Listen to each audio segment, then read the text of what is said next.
प्रिय प्रतिभागियों, नमस्कार।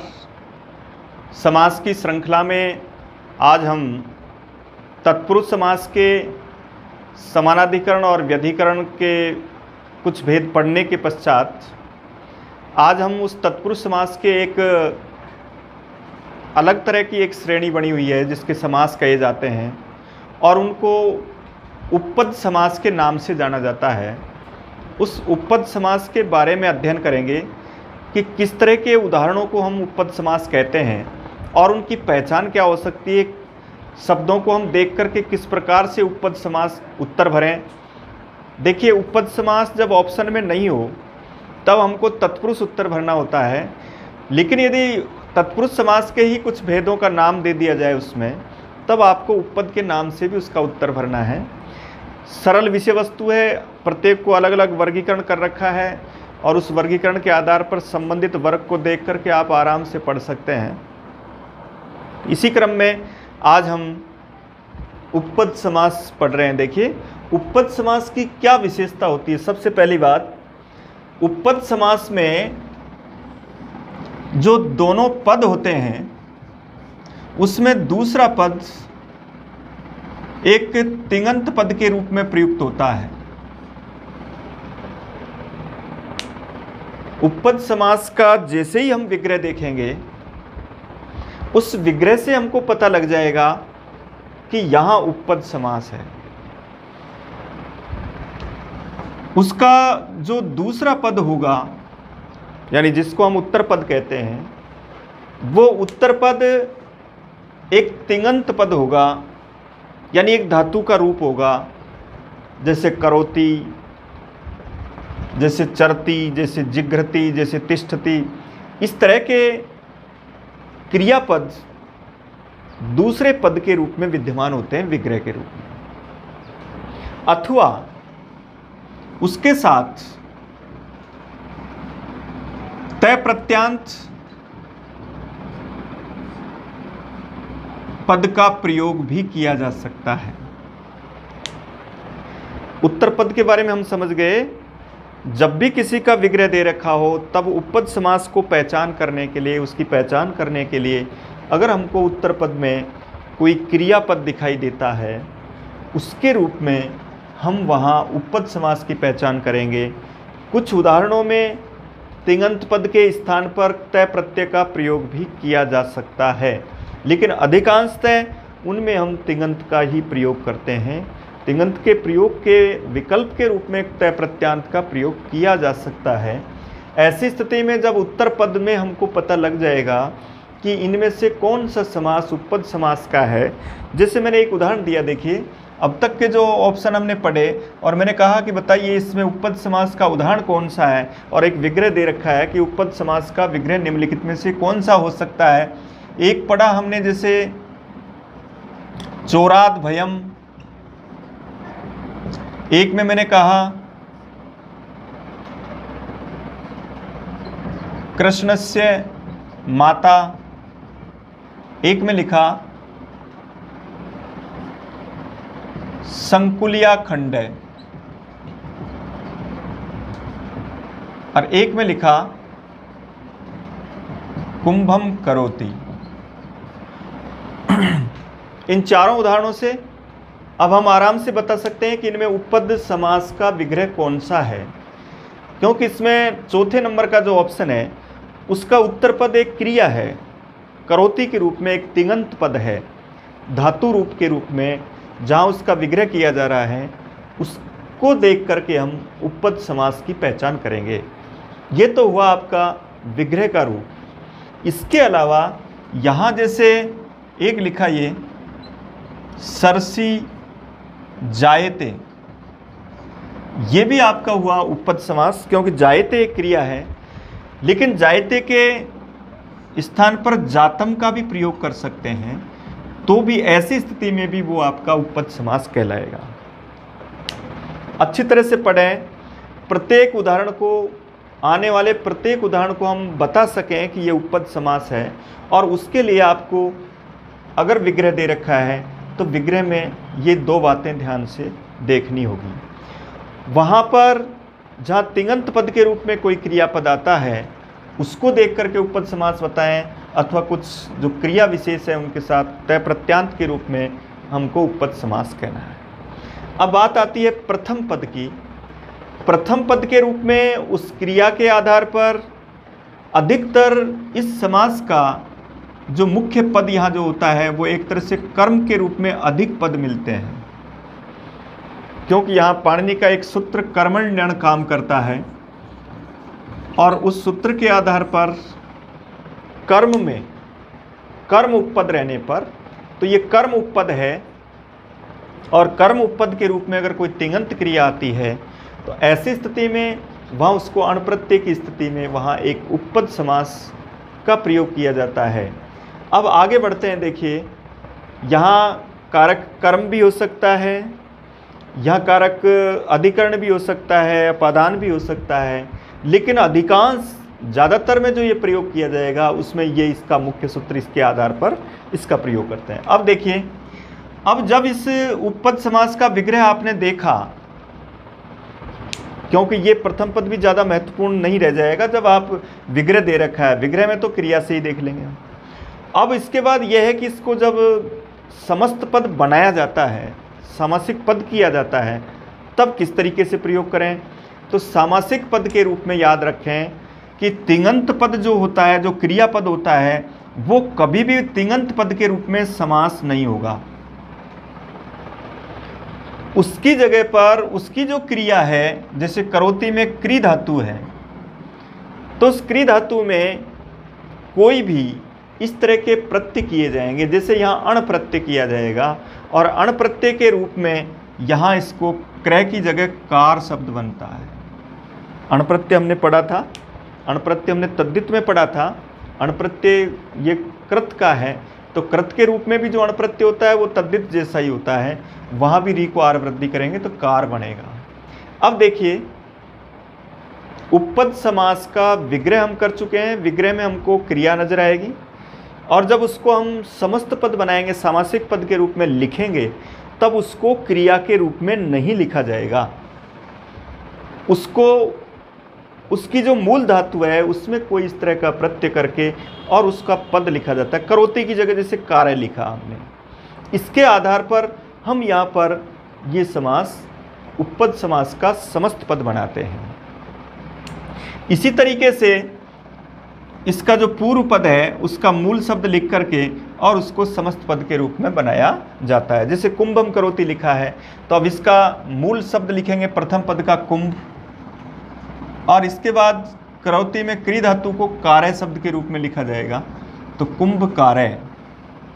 अब पूछा जाता है कि बताओ कुंभ कार्य में कौन सा समास है, तो ऐसी स्थिति में हम उपपद समास भरेंगे, लेकिन अब हमारे पास शब्द को देख करके कौन सी पहचान है जिसके आधार पर हम उपपद समास भरें, इसको देखना है। विग्रह को तो कर सकेंगे, विग्रह में तो उसका एक धातु रूप जैसा दिखाई देगा या फिर कुछ में तम कत प्रत्यय के रूप में दिखाई देगा, लेकिन अब सबसे बड़ी बात यह है कि हम समस्त पद को देख करके कैसे बताएं कि ये उपपद समास है।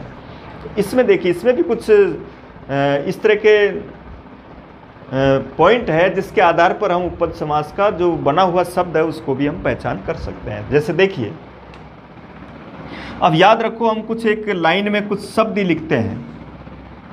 मान लो आप एक समास को पूरे को पढ़ रहे हो, तो हम एक निश्चित रूप से एक लाइन को तो याद कर सकते हैं, एक क्रिया के रूप में कौन कौन से शब्द आ सकते हैं उनके आधार पर उस तरह का हम प्रयोग कर सकते हैं। ज़्यादातर इस तरह के जो उपपद समास होते हैं उनमें कुछ धातुएं प्रसिद्ध हैं और उनमें हमको इस तरह के शब्दों का प्रयोग करना है। जैसे करे शब्द लिखा है, कार्य शब्द लिखा है, करे शब्द का स्त्रीलिंग हो सकता है, करी शब्द हो सकता है। इसी तरीके से जैसे दा धातु है तो उसमें दै का रूप प्रयोग कर सकते हैं। इसी तरह से जैसे ज्ञा धातु है और उसके रूप में ज्ञ का प्रयोग कर सकते हैं। इसी तरह से जन धातु है, उसमें हम जय का प्रयोग कर सकते हैं। जहाँ चर धातु है वहाँ चरे का प्रयोग कर सकते हैं। जहाँ वद धातु है वहाँ वदय का प्रयोग कर सकते हैं। जहाँ स्था धातु है वहाँ स्थ का प्रयोग कर सकते हैं। और इसी तरीके से जिस जगह पर पा धातु का प्रयोग है उसके साथ पै का प्रयोग कर सकते हैं।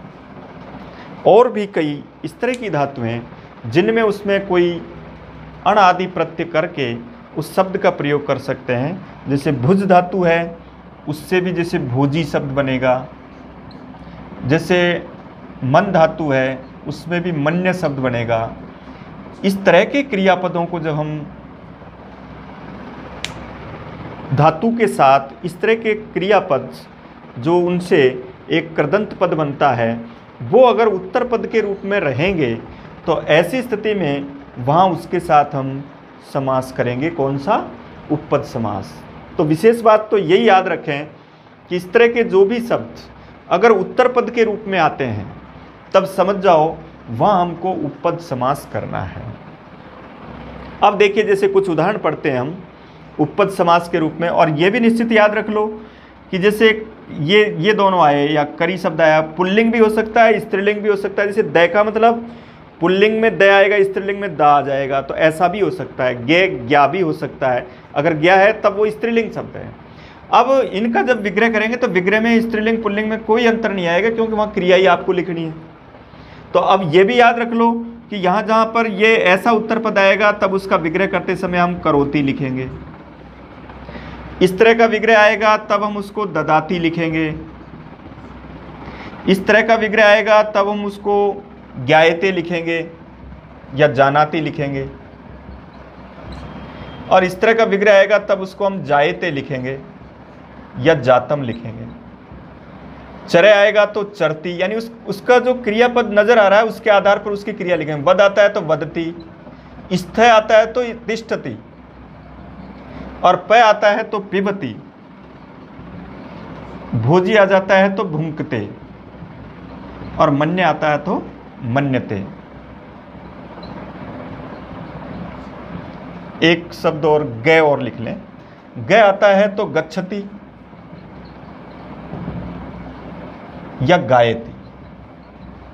ये एक लाइन आपको याद रखनी है और इसलिए एक लाइन के आधार पर हम उपपद समास के उदाहरणों को पहचान सकेंगे और उनका विग्रह भी कर सकेंगे और इससे संबंधित जो भी प्रश्न आएगा उसका हम उत्तर दे सकेंगे। देखिए ध्यान से,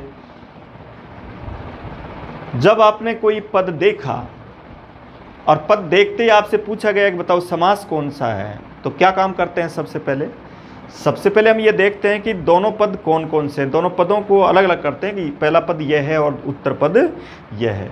जैसे ही आपको उत्तर पद में इनमें से कोई ऐसे शब्द नजर आए या इस तरह की किसी धातु रूप से, जैसे भ्री धातु से भरे भी आ सकता है, चरे की जगह इस तरह का प्रयोग कर सकते हैं। तो इस तरह के जो शब्द दूसरे पद के रूप में आएंगे तब हमको वहाँ उपपद समास उत्तर भरना है और उनका विग्रह किस तरीके से करना है। उनके विग्रह में दूसरा पद इनमें से ही आएगा और पहला पद देखिए करोति के साथ वही द्वितीय आएगी, ददाती के साथ द्वितीय आएगी, जानाती के साथ द्वितीय आएगी, जायते और जातम के साथ पंचमी और सप्तमी आ सकती है, लेकिन यहाँ चरती के साथ सप्तमी आ सकती है, वदती के साथ वही द्वितीय आएगी, तिष्ठति के साथ सप्तमी आ सकती है, पै के साथ कर्म आएगा, द्वितीय आएगी, और भोजी के साथ भी द्वितीय आएगी, मन्य के साथ भी द्वितीय आएगी और गच्छति के साथ भी द्वितीय आएगी।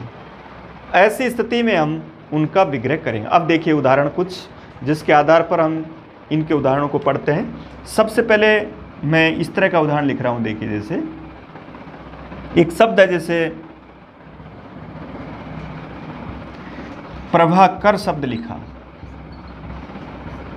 और पूछा गया कौन सा समास है, तब हमने देखा कि यहाँ पहला पद प्रभा है, दूसरा कर है और इस कर के रूप में करने वाला अर्थ के रूप में प्रयोग है क्री धातु।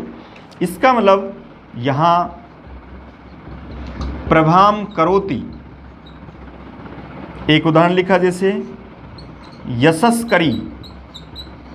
अब यहाँ करे शब्द पुल्लिंग है, करी शब्द स्त्रीलिंग है, तो यहाँ बिल्कुल विग्रह ये का यही, पहले पद को द्वितीय के रूप में लिखो, यशः करोति। क्या विग्रह होगा? प्रभाम करोति, यशः करोति। करोति की जगह करोति शब्द आएगा, करे हो, करी हो या कार्य हो। इधर आपको द्वितीय करनी है प्रभा की द्वितीया प्रभाम होती है, यसे की द्वितीया यसे ही होती है, याद रखें। कुछ ऐसे सकारांत शब्द जो नपुंसकलिंग होते हैं उनके साथ नपुंसकलिंग में मैं का प्रयोग नहीं होता है, उनमें विसर्ग का ही प्रयोग करते हैं। इसी तरह एक लिखा जैसे सूत्रकार है, सूत्रम करोति, सूत्रम करोति, सूत्रकार। तीन अलग अलग स्थितियां देखी हमने। करे का प्रयोग हो सकता है, कार्य का हो सकता है, करी का हो सकता है।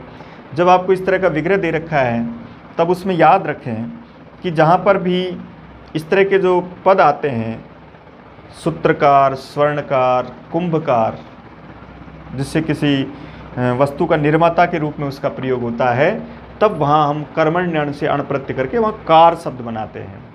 और पाणिनि के एक सूत्र के द्वारा कुछ शब्द विशेष दिए गए कि दिवा, विभा, निशा, ऐसे शब्दों के साथ हम करे शब्द का प्रयोग करते हैं और वहाँ प्रभाकर और यशस्करी ऐसे शब्द बनेंगे। तो प्रभाम करोति, यश करोति, सूत्रम करोति, कुंभम करोति, इस तरह के उदाहरणों में इसके आधार पर आपको अपना उत्तर भरना है। समास का नाम भरना है कौन सा, उपपद समास। ऑप्शन में उपपद समास नहीं आए तो आपको तत्पुरुष भरना है। और ऐसी स्थिति में ये इसकी पहचान है। ये पहली जो क्रिया थी वो समाप्त हुई, उसके साथ करोति विग्रहकरण। दूसरा देखिए दै के रूप में, जब यहाँ पर ददाती का प्रयोग होता है, इसमें देखिए जिससे मैंने एक उदाहरण लिखा, ये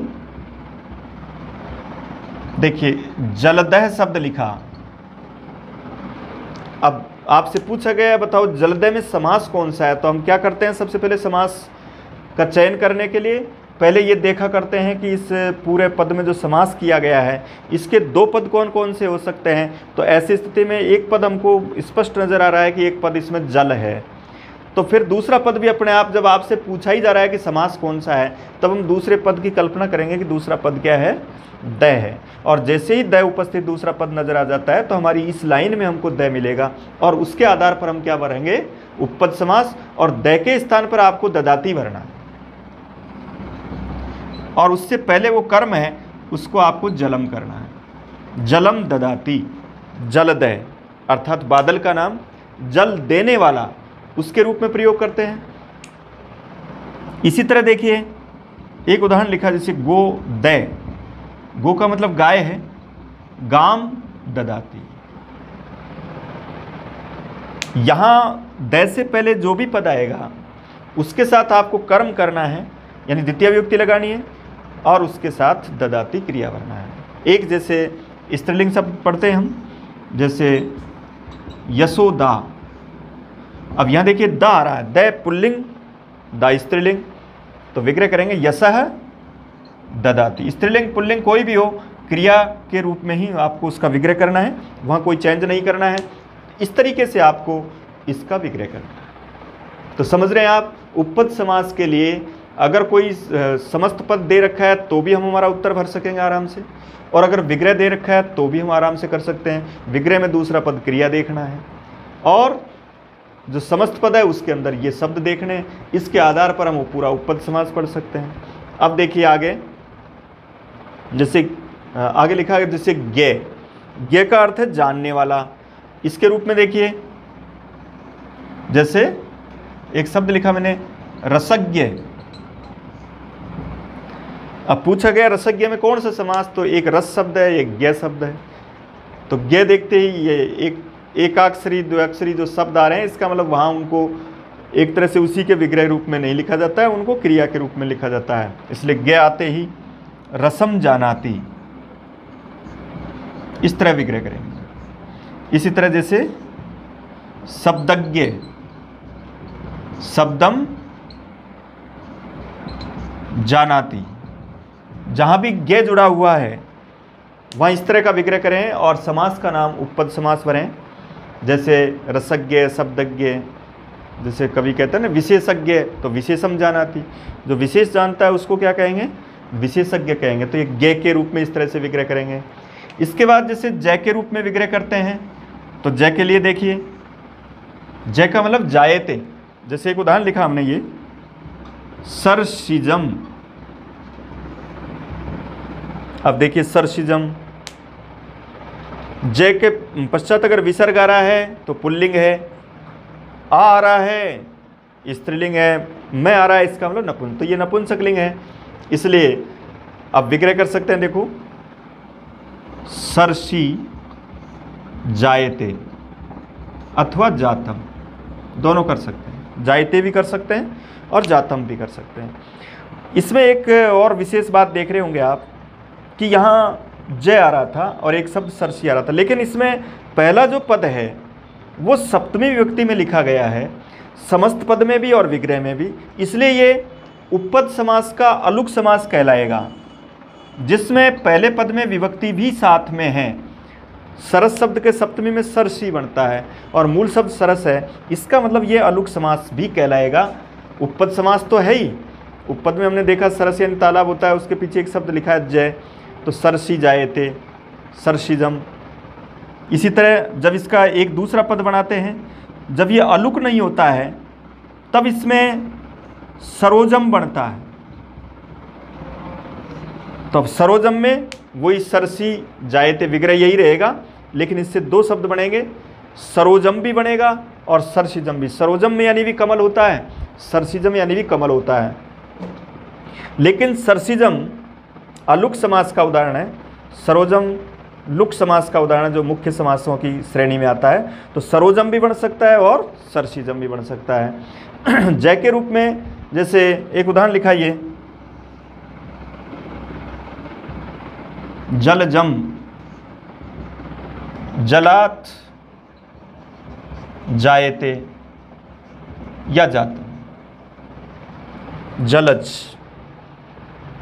जल से उत्पन्न होने वाला, जल में उत्पन्न होने वाला। तो अगर कोई आधार माना जाता है तब तो हम सप्तमी लगाते हैं, और जिससे उत्पत्ति है, कारण है, तब पंचमी लगाते हैं। तो जलात जातम भी हो सकता है, जलात जायते, जो कोई आधार है, तालाब एक आधार है, लेकिन जल से उत्पत्ति, इसलिए यहाँ पंचमी, जलात जायते। इसी तरह जैसे किसी को पंकज कहेंगे, कमल का पंकजम, तो पंकात जातम, ऐसा ही विग्रह करेंगे। तो जय देखते ही हमको समास, उपपद समास और विग्रह में जायते या जातम के रूप में विग्रह करेंगे। इसके बाद देखिए जय का उदाहरण हो गया। इसी तरह जैसे चर है, चर में कोई भी उदाहरण, जैसे भिक्षाचर, सेनाचर, इस तरह के जो उदाहरण होते हैं, जैसे एक उदाहरण लिखा कुरुचर, तो कुरुसु चरती, और एक है भिक्षाचर, भिक्षाम चरती। तो चरती शब्द है, चरती के साथ दोनों होंगे।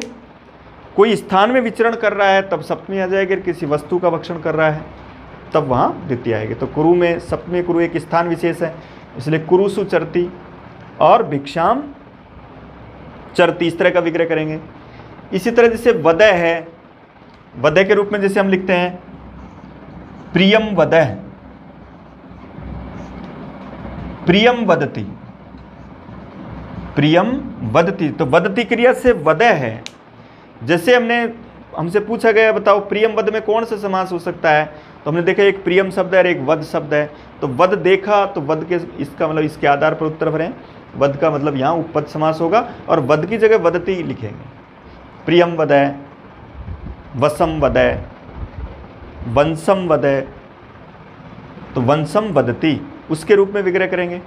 तो जहाँ पर वद के रूप में आता है तो वदती करें, स्थे के रूप में आता है तो तिष्ठति करें। जैसे गृहस्थ है, अब देखिए गृहस्थ में गृहे तिष्ठति,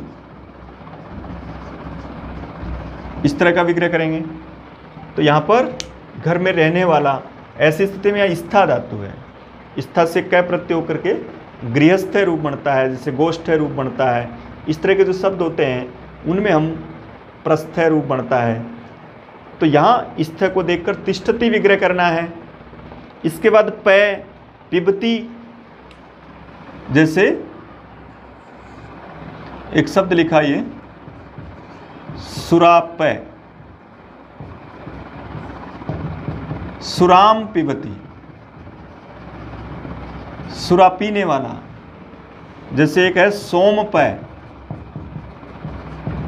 सोमम पिबती।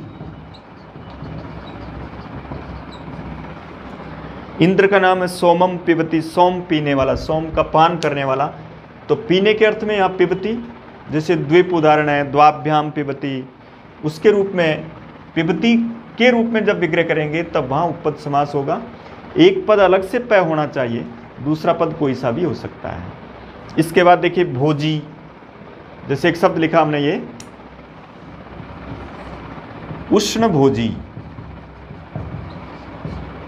अब भोजी शब्द दूसरा पद आ रहा है, तब उसको उसी के रूप में विग्रह नहीं करना, उसकी जगह आपको भुंकते लिखना है, खाने वाला यानी गर्म खाने वाला, उष्णम भुंकते, और उसकी जगह आपको, इसकी जगह आपको ये लिखना है। इस तरह का शब्द आ रहा है, इसका मतलब समास उपपद वर्णा है। ज़्यादा इसमें नहीं पढ़ना है हमको कि ये यहाँ इस तरह से कैसे है, यहाँ ये कैसे हो रहा है, क्योंकि आपकी ये जो परीक्षा है रीट की, इसमें सिर्फ उस पैराग्राफ में ऐसा कोई शब्द होगा उष्ण भोजी, आपसे पूछेगा कौन सा समास, तो आपको ये लाइन याद रखनी है, इसके आधार पर इसका उत्तर भरें। विग्रह करवा दे तो इसकी जगह आपको भुंकते करना है, ऐसे करना है। इसके बाद देखिए जैसे मन्य है, जैसे पंडितम मन्य,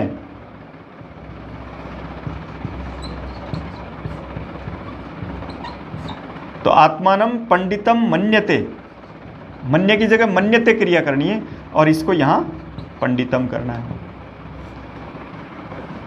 इसके आधार पर पंडित मन्य, तो इसको देख करके हमको यहां पर कौन सा समास भरेंगे, उपपद समास भरेंगे। एक शब्द है लास्ट में, जैसे गय, गय के रूप में दो तरह का विग्रह आ सकता है, गच्छति भी आ सकता है और गायति भी आ सकता है। यानी गय होने पर गच्छति के रूप में भी विग्रह करेंगे और गायति के रूप में भी विग्रह करेंगे। जैसे मान लो एक विग्रह लिखा आपने, एक शब्द लिखा जैसे खगय, अब पूछा गया खगय में कौन सा समास, जब आपसे पूछ ही लिया गया कि समास कौन सा है, तो अब चाहे आपको याद है चाहे नहीं है, तो भी आप ये याद रखें अपने आप में कि इसका मतलब खग में दो पद हैं, तभी तो समास हुआ। और दो पद अब जब स्पष्ट है अब तो कि एक ख है और एक ग है। ख का मतलब होता है आकाश, तो आकाश की ओर जाने वाला, तो खम गच्छति, ये विग्रह करेंगे, आकाश की ओर जाने वाला, गच्छति के योग में द्वितीया।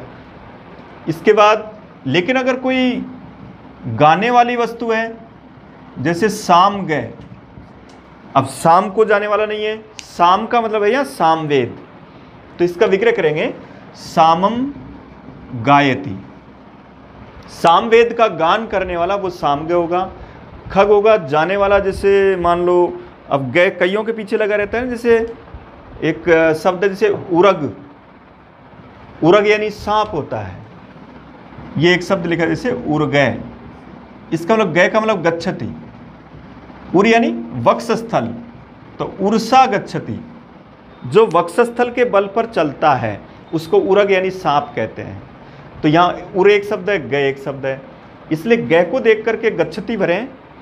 और गाने का अर्थ तो केवल मान लो साम गय आ रहा है, मंत्र गय आ रहा है, तब हम उसको गायत्री के रूप में विग्रह कर सकते हैं। इस तरीके से हमको उपपद समास पढ़ना है, ये एक लाइन याद रखनी है और इसके आधार पर ये क्रियाओं के इसके रूप याद रखने हैं और इसको देख करके हम उपपद समास भर सकते हैं। इसमें एक विशेष बात ये भी है कि जैसे ऐसे जो शब्द होते हैं जैसे गदाधर, गंगाधर, क्षितिधर, इनमें ये उपपद समास नहीं है, इसलिए नीचे नोट कर लें एक बार। क्षितिधर यानी धरे शब्द जब आ रहा है पीछे, तब वहाँ उपपद समास नहीं करें, उसमें आपको षष्ठी तत्पुरुष करना है। गंगाया धरे, गदाया धरे, क्षिते धरे, ये याद रखना है। अगर इस धरे के स्थान पर ये आता है तो वहां उपपद समास है। महिध्रे, तब लिखेंगे महिम धरती, ध्रे में र आएगा तो उपपद समास है, धरे के रूप में वो उपपद समास नहीं है। इस तरीके से ये हमारा उपपद समास पूरा हुआ। उपपद समास के उदाहरणों को इस बेस पर आप पढ़ेंगे तो इसके अलावा उपपद समास का कोई ऐसा उदाहरण आपको नहीं मिलेगा जिसमें आप उसको नहीं कर सकते हैं। इस बेस पर उसको भी आप कर सकते हैं। अब इसके साथ ही एक दूसरा, एक शॉर्ट में एक समास हो रहा है नए तत्पुरुष, उसको हम पढ़ रहे हैं। देखिए, अब देखिए उपपद में बिल्कुल क्लियर थी सारी बातें। उसके बाद एक तत्पुरुष का एक भेद और होता है जिसको हम नए तत्पुरुष कहते हैं। आपको याद हो तो पिछली जो रीट की एग्ज़ाम लगी थी उसमें एक ऐसा उदाहरण पूछा गया था जिसमें ये कहा गया था कि यहाँ कौन सा समास है, अनुद्योग था या अनुच्छेद था, इस तरह का कोई उदाहरण था एक, जिसमें ये पूछा गया था रीट की एग्ज़ाम में ही, पैराग्राफ में वो सब था और उसमें ये कहा गया था बताओ इसमें कौन सा समास है। तो अनुद्योग और नए तत्पुरुष का ही वो उदाहरण था और ऑप्शन भी उसमें नए तत्पुरुष पूछा गया था। तो इस तरीके के समास को पहचानना भी बिल्कुल सरल है, उसको हम इस बेस पर पहचानेंगे। देखिए, नए तत्पुरुष का मतलब ये हो गया कि उसका एक पद, पहला पद ये होगा, यही इसकी पहचान। नए तत्पुरुष के उदाहरण को पहचानने के लिए ये देखें कि उसका पहला पद न होना चाहिए, उसके बाद दूसरा पद कोई भी हो सकता है, और वहाँ उसके साथ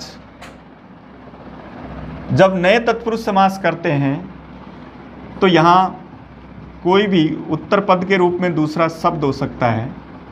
ये इसका पूर्व पद प्रथम पद होगा, प्रथम पद में न होगा, उत्तर पद कोई भी हो सकता है। तो ऐसी स्थिति में नए तत्पुरुष समास कहा जाएगा विग्रह के रूप में, ऐसा देखेंगे। और जब समस्त पद बनाएंगे उसको, तब हमको इस पे दो काम करने हैं।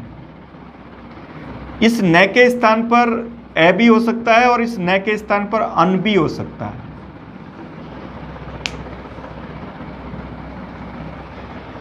जब आपने विग्रह देख लिया कि न और कोई शब्द होगा, तब अब आप दिमाग में ये बात याद रखें कि इस न की जगह हमको या तो ए करना है या अन करना है। और यह भी सुनिश्चित है कि ये जो ए होगा न के स्थान पर, वो तब होगा जब यहाँ दूसरा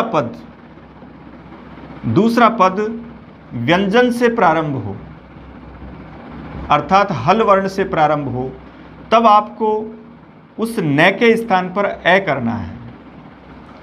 और अगर वो दूसरा पद स्वर से प्रारंभ होता है, तब आपको उस न के स्थान पर अन करना है। यह विशेष बात है नए तत्पुरुष समास में। तो नए तत्पुरुष समास को आप इन दो के आधार पर अच्छी तरह से समझ सकते हैं, दिए हुए शब्द में भी पहचान सकते हैं और विग्रह के आधार पर उसको समस्त पद भी बना सकते हैं। अब देखिए, जैसे मैं एक उदाहरण लिखता हूं, मैंने एक शब्द लिखा देखो, और उसका विग्रह लिखा, न धर्म लिखा मैंने। अब आपसे पूछा गया कि बताओ इसमें कौन सा समास हो सकता है, तो बिल्कुल सरल उत्तर है, जिस समास का पहला पद न आ जाता है विग्रह में, उसका नाम नए तत्पुरुष समास कहलाता है। अब आपसे यह कहा गया कि यह विग्रह है, अब इसका समस्त पद बनाइए। तो समस्त पद बनाने के लिए ये दो बातें हैं, ए और अन। अगर उसका दूसरे पद का पहला अक्षर कोई व्यंजन है तो आपको उस न की जगह पर ए कर देना है, इसलिए इस न की जगह पर हम ए करेंगे और ये ए धर्म बनेगा। इसका मतलब ए धर्म में आपको समास बताना है कौन सा, नए तत्पुरुष। और जब विग्रह करने के लिए कहा जाए तो ए के स्थान पर आपको न करना। इस तरीके से कोई भी व्यंजन आने पर न के स्थान पर आपको ए करना है। इसी तरीके से जैसे एक शब्द लिखा ये न ब्राह्मण। अब यहां भी देखिए ये व्यंजन है, इसलिए न की जगह ए कर देंगे, ए ब्राह्मण। इसी तरह जैसे एक लिखा न कर्तव्यम, तो न के स्थान पर आपको ए करना है, ए कर्तव्यम। इसी तरह न विवादय, ए विवादय। इस तरीके से हम बता सकते हैं कि यहाँ कौन सा समास है, नए तत्पुरुष, चाहे उसका विग्रह दे रखा हो चाहे उसका समस्त पद दे रखा हो, दोनों से आप यहाँ तक पहुँच सकते हैं। इसमें तो ये देखना है कि पहला पद न होना चाहिए, इसमें आपको ये देखना है कि वहाँ पर जब समस्त पद बन रहा है तो उस समस्त पद में जुड़े हुए में पहला पद ए के रूप में होना चाहिए। या अन के रूप में होना। तो ये ए के उदाहरण थे, ए के साथ व्यंजन ही आएगा। इसलिए वहाँ एक तरह से ये समझ लो कि उस शब्द का एक तरह से विलोम शब्द होता है। जैसे धर्म का विलोम शब्द अधर्म, और उसके साथ जब ए लिखा है इसका मतलब वो नए तत्व। जैसे न सत्यम असत्यम, तो वहाँ भी कौन सा समास हुआ? नए तत्पुरुष समास। अब देखिए दूसरा उदाहरण अन के रूप में पढ़ रहे हैं। अन को आप इस तरह से देखें, अन का मतलब कब होगा अन? न के स्थान पर जब दूसरा पद स्वर होगा। जैसे मैंने एक यही उदाहरण लिखा, देखो अनुद्योग। अब आप देखिए इसको, ये स्टार्ट हो रहा है अन से और उसके बाद दूसरा शब्द उद्योग, तो न उद्योग है। इस तरीके से विग्रह करें। अब न के स्थान पर आपने अन कर दिया और उसमें उसको स्टार्ट कर दिया, मिला दिया, न उद्योग। इसी तरह एक लिखा जैसे अनुत्सेक है। अब यहां से याद रखें आप तो कि उस पद का प्रारंभिक अक्षर या तो ए है या अन है। अन है तो फिर उस अन में जो ऊ है, इसका मतलब वहां से वो दूसरा पद बनना चाहिए। तो दूसरा पद उत्सेक है, इसका मतलब न उत्सेक। इसी तरह से जैसे एक उदाहरण लिखा अनैतिहासिक, तो यहां भी देखिए दूसरा पद ऐतिहासिक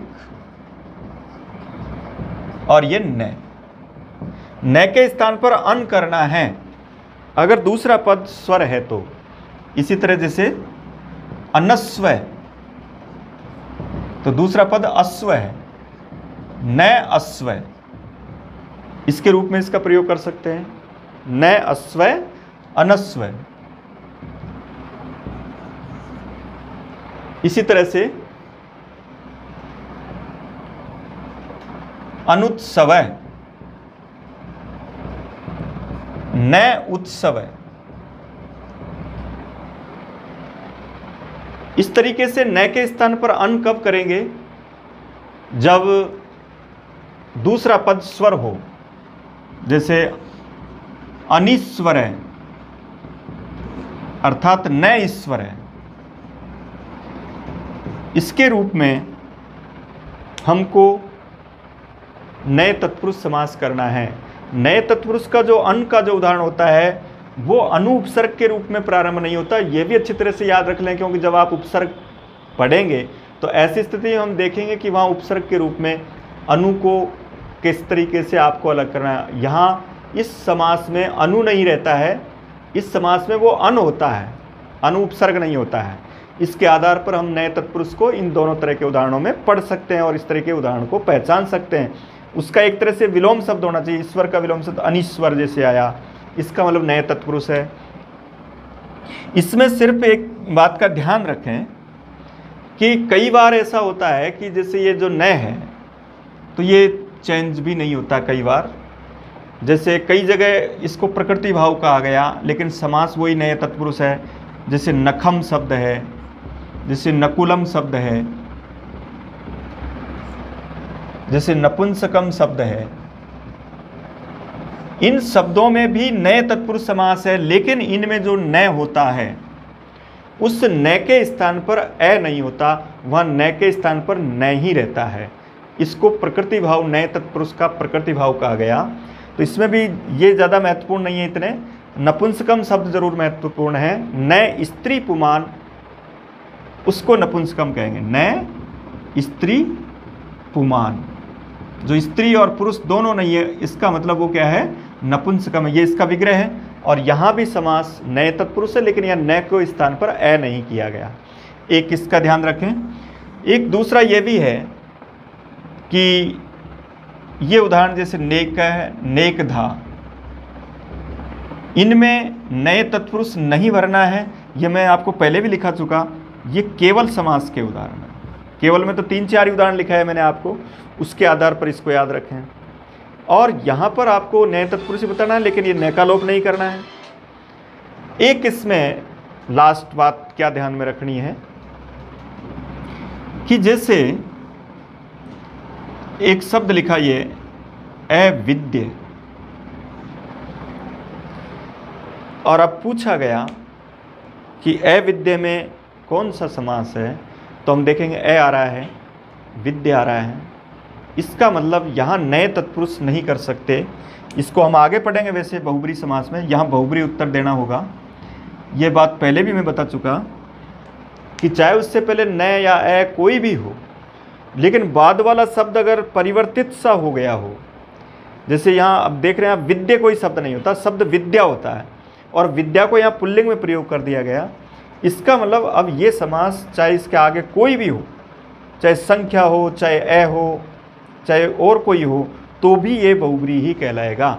ये तत्पुरुष की श्रेणी से बाहर निकल गया। ए के साथ समास दो होंगे, या तो नए तत्पुरुष होगा या बहुब्री होगा। केवल में तो केवल नेक और नेकदा दो उदाहरण याद रखने हैं आपको, लेकिन यहाँ इन दोनों में कुछ समानता है, इसलिए वहाँ दोनों को अलग अलग करने का तरीका भी सरल है। इस तरह का तरीका सरल है कि आप दूसरे पद को देखें, अगर दूसरा पद में कुछ विकार नज़र आ रहा है आपको, जैसे कोई आकारांत स्त्रीलिंग शब्द है और वो अकारांत पुल्लिंग बन गया, या अकारांत पुल्लिंग है और वो आकारांत स्त्रीलिंग हो गया, तब वहाँ आपको नए तत्पुरुष की जगह पर बहुब्री उत्तर भरना है। जैसे विद्या को विद्या लिख दिया आपने, जैसे ए भारिया को भार्य लिख दिया, तब भी वो कौन सा हो जाएगा? बहुब्री समास हो जाएगा। इस तरीके से ए के साथ दो समास जब बहुब्री पढ़ेंगे तब इसको और क्लियर करेंगे कि वहाँ नए तत्पुरुष से इसको अलग कैसे लिया जा सकता है। कुछ शब्द विशेष लिखाएंगे आपको, जैसे मैंने पहले भी लिखा है कि भाई कुछ जो मैं वाले शब्द हैं जो नपुंसकलिंग हैं, उसमें मैं के स्थान पर अगर उस दिन लिखाए थे मैंने कि ये इन शब्दों को आप नोट करें, और उन शब्दों के पीछे जब भी विसर्ग आ जाए, चाहे ए ही हो उससे पहले, तो भी उसमें आपको बहुब्री करना है। तो इस तरीके से आज हमने ये दोनों समास पढ़े, नए तत्पुरुष और उपपद समास। मैं समझता हूँ दोनों के उदाहरण आप कर सकते हैं, बहुत सरल तरीका है। इसके आधार पर आप नए तत्पुरुष के और उपपद समास के सभी उदाहरणों को कर सकेंगे। आगे की क्लास में कल हम इससे आगे के तत्पुरुष के कुछ एक दो भेद और हैं, उनके बारे में अध्ययन करेंगे।